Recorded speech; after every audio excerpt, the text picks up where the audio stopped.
Salut! Aujourd'hui, on va se lancer dans un démontage du Fairphone.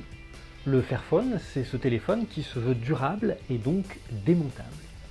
Son objectif, c'est que vous ne changiez pas de téléphone à chaque fois qu'il a un petit bobo, que vous avez cassé l'écran par exemple, ou que vous n'avez plus à le recharger.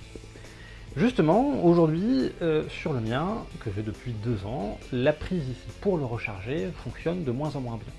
On va donc pouvoir le démonter, la coque arrière s'enlève très facilement sans outil, et on va pouvoir changer individuellement chacun des modules.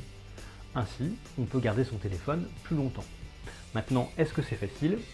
On va le voir ensemble. Allez, c'est parti!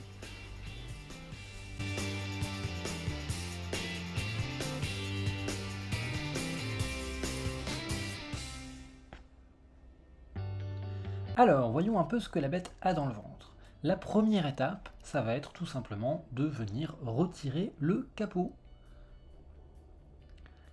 On le retire simplement avec la main. Et voilà.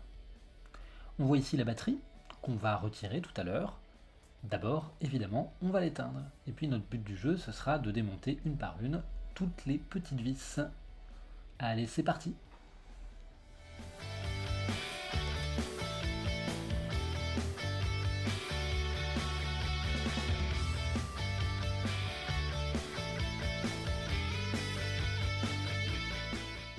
Allez, ça y est, c'est terminé. On a retiré les vis. Il y en a 1, 2, 3, 4, 5, 6, 7, 8, 9, 10, 11, 12, 13.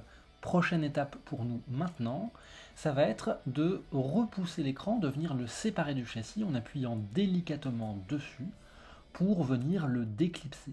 C'est la partie la plus délicate. Il faut pousser un peu, mais pas trop. Ensuite, on a séparé les deux, on voit que l'écran, il est assez fin finalement, c'est pour ça qu'il ne faut pas trop forcer.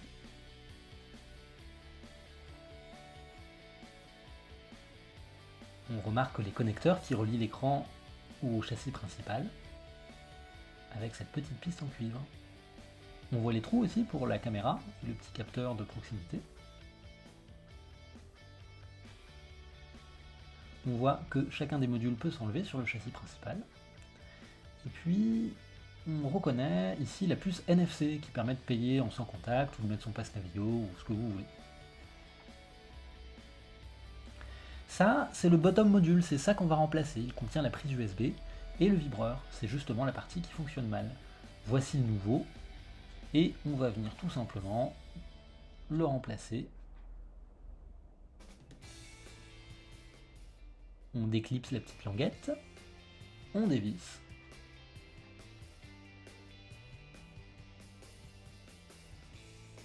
On retire l'ancien module, on met le nouveau, on revisse et on reconnecte.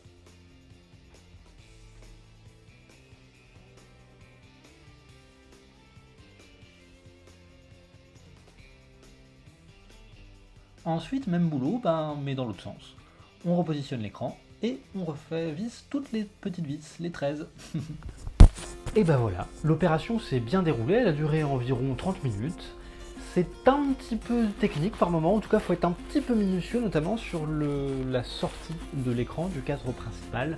L'écran est très fin, il faut appuyer fermement, mais pas trop non plus pour ne pas le déformer ou l'abîmer.